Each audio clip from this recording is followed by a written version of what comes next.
Chapter 1. The Discovery. I never intended to clean out the attic that Sunday afternoon. At 64, climbing those steep stairs had become a task I preferred to avoid. But when the spring storm sent a cascade of water through the ceiling of my spare bedroom, I had no choice. The attic was stuffy and dim, dust particles dancing in the beam of my flashlight. I located the leak quickly, a section of roof near the dormer window where shingles had been damaged by the wind. After positioning buckets to catch the dripping water, my attention was caught by a stack of cardboard boxes that had been soaked by the initial downpour. Margaret's College Things read the faded label on the topmost box, my own handwriting from decades ago. I'd stored these boxes after my daughter left for university. Now, Margaret was 42, with college-age children of her own, and these forgotten mementos had sat undisturbed for nearly 25 years. The water had seeped through the cardboard, threatening whatever lay inside. I knelt on the dusty floorboards and began removing the contents. At the bottom of the box, I found a large manila envelope containing photographs I'd never seen before. One showed a group of young people seated around a bonfire on a beach, laughing, their faces illuminated by the flames. I recognized my daughter immediately. Her long, dark hair, her characteristic wide smile. She would have been about 20 during her sophomore year at Pacific Coast University. What caught my breath, however, was the young man seated beside her, his arm casually draped around her shoulders. Though the photo was nearly 25 years old, I recognized him instantly. Adam Winters, the boy Margaret had dated in college but never discussed afterward. The relationship she refused to mention even decades later. The name that could still bring a shadow across her face if mentioned. I turned the photograph over. Written in faded blue ink was a simple notation. Spring break, 1999. Margaret and Adam and the group, Oceanside. The final item in the envelope was a handwritten letter on lined paper. The ink blurred from the recent water damage. It was signed, "Forever yours, Adam." I hesitated, then read it. The letter revealed that Adam had left for Oxford on a research opportunity, promising to return and explain something complicated about his family situation.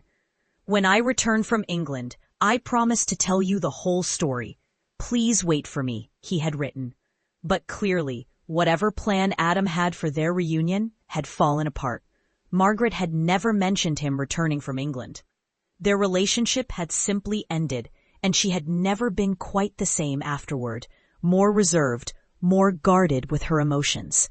In the corner of one photograph, I noticed a small notation, "Winters Family Photography, Oceanside, California," followed by a phone number. The name triggered a memory. We had commissioned our family portraits at that studio when the children were small. It had been run by the same family for generations. I searched online and discovered that Winters Photography still existed. The About Us page featured a photograph of an elderly man with kind eyes and a younger man with wire-rimmed glasses and silver-streaked dark hair, unmistakably an older version of the boy from my daughter's photographs. Winters Family Photography has been capturing Oceanside's precious moments for 3 generations, read the text.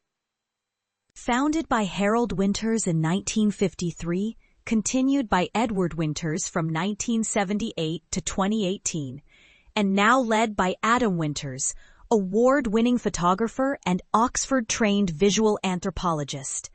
So Adam had returned from England after all, and he was here in Oceanside, running his family's photography business. Had Margaret known? In our small coastal community, it seemed impossible she wouldn't have encountered him over the years. Yet she had never mentioned his name. Against my better judgment, I decided to visit Winters Photography with the water-damaged photographs, hoping to learn what had happened between these 2 young people all those years ago. Chapter 2. The Truth Revealed. The studio had moved to a renovated historic building on Main Street.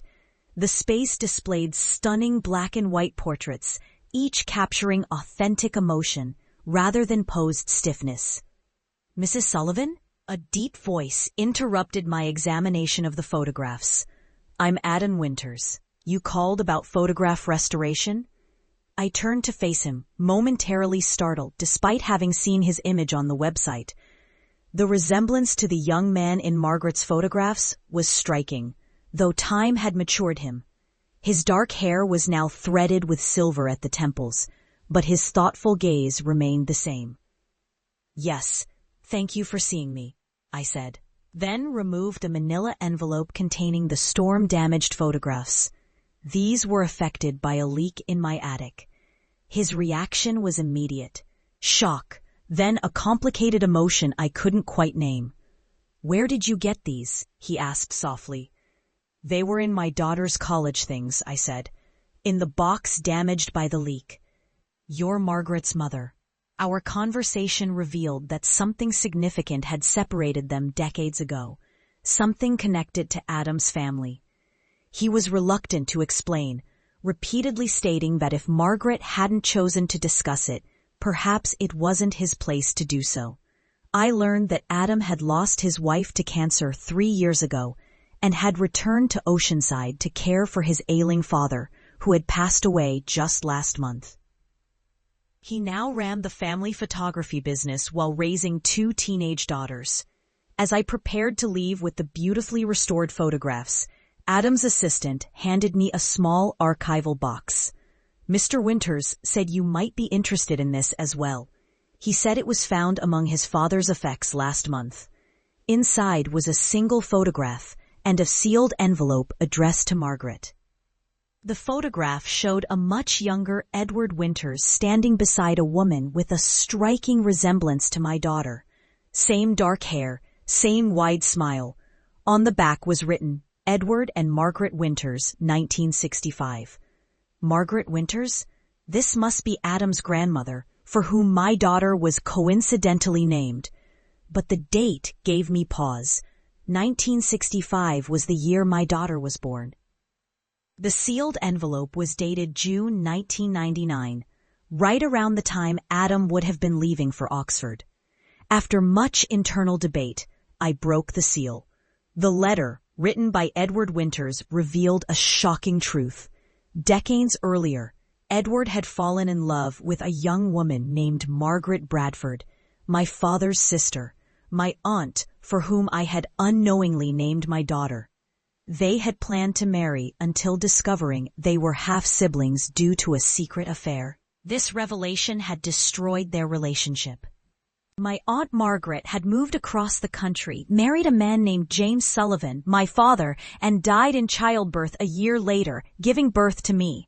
Edward had kept this secret for decades, photographing our family over the years without revealing his connection to us. Most shocking of all, the letter revealed that Adam and my daughter were second cousins, sharing the same great-grandfather.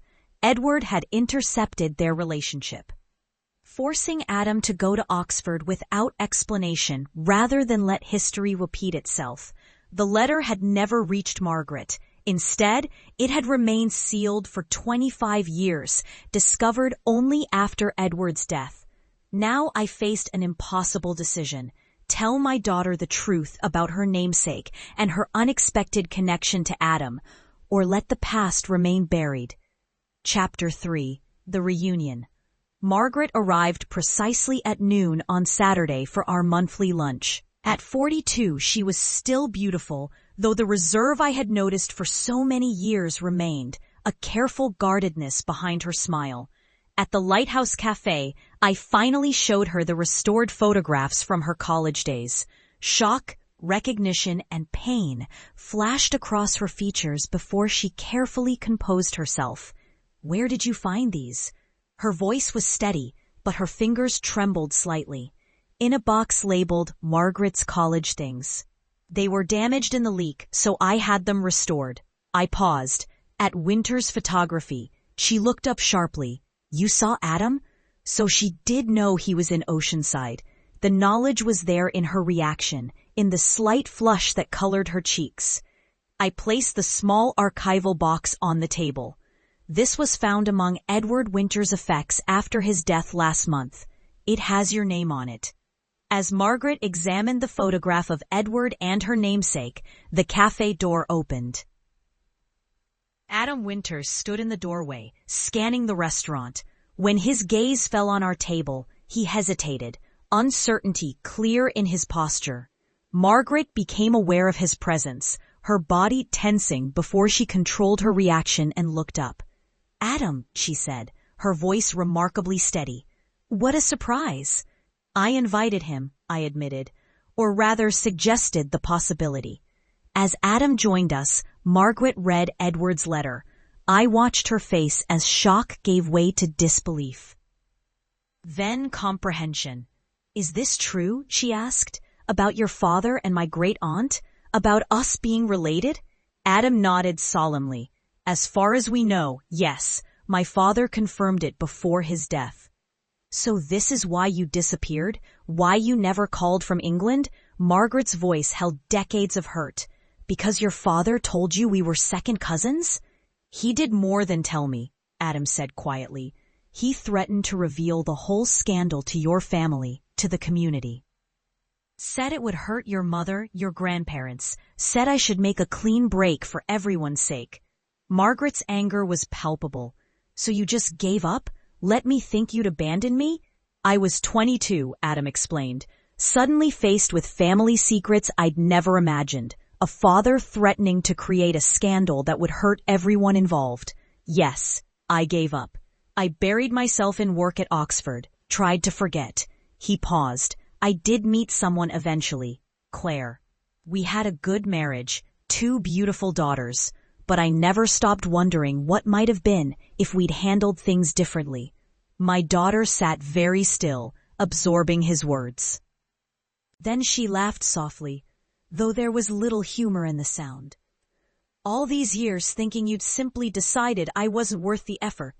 And it was really about some ancient family secret?" "Second cousins," she said thoughtfully after a moment. "That's not actually so close, genetically speaking. Not illegal to marry in most states." "That's what I told my father," Adam said with a small smile. He wasn't convinced. Margaret turned to me. "Mom, would you give us some time alone? There's a lot to discuss that's private." As I left the cafe, I glanced back to see them leaning toward each other across the table, deep in conversation, barriers already beginning to dissolve. I couldn't know what would come of their reunion. Perhaps just healing and closure, perhaps something more. But watching them together, I felt a weight lift from my own heart. Whatever happened next, a cycle of secrets had been broken. A misunderstanding spanning 25 years had been clarified. And my daughter, my beautiful, guarded daughter, was finally facing the unresolved past that had shaped her without her knowledge or consent. By Monday morning, I had heard nothing from Margaret since leaving her with Adam and the cafe. The doorbell rang just after 10, startling me from my garden work. When I opened the door, Margaret stood there, looking somehow lighter than I had seen her in years. "I thought we should talk," she said simply. "About the photographs, about Adam, about everything." I opened the door wider, ready to listen, to understand, to support whatever path she chose from this point forward. The past couldn't be changed, but its interpretation could be, and sometimes that makes all the difference.